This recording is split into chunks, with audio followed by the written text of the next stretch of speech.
Apa? Ada orang menganjing pasal aku? Hello? Hello? Why bother? Don't bother.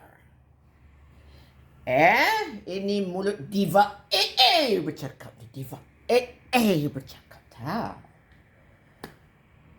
See my level lah. See my level. See my level. I'm the top of the world.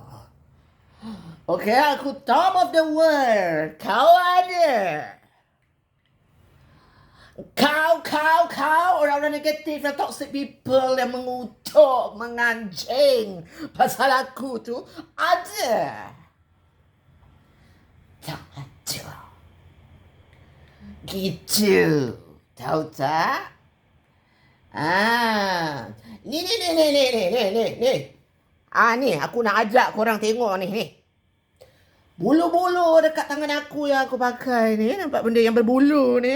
Yang berbulu ni. Yang warna pink ni. Daripada bulu, itu beruang kutub utara. Beruang kutub utara aku togel kan? Mahal ni harga dia. Kau ada. Kau tak ada. See my level. I'm the top of the world. Diva ini tak main lah. Tolong sikit. Tak main lah dengan tu semua. Persetan dengan diorang. Persetan dengan diorang. Diva cakap tau. Aku punya level tu dengan itu Mas Factors. Mas Factors dengan aku tu kawan. Kita kawan jauh lah. Kawan bukan dekat pun, kawan jauh. Kau faham ke tidak?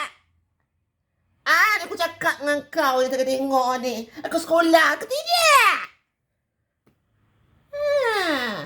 Aku semalam baru aku makan kuih tiaw goreng kerang. Kuih tiaw goreng kerang aku. Hello? Kuih tiaw goreng kerang aku tu. Hello? Kuih tiaw goreng kerang yang aku makan tu bukan biasa-biasa tau. Mestilah dia apa? Aku makan tu harga dia satu pinggan aja nak masuk 50,000 RM. Pasal chef yang tukang masak dia tu tukang muka. International. Kau tahu kipas tangan aku yang aku biasa pakai kan? Itu Datin Seri Paduka Asma Wangi Merpati 2 Sejoli. Pinjam tu aku punya. Aku kasih pinjam. Kau ada. Kau tak ada. Ada sudah. Aku nak main marakas kejap lagi. Diva suka hati dia. Dia nak pakai apa. Dia nak buat apa. Diva see my level. Top of the world.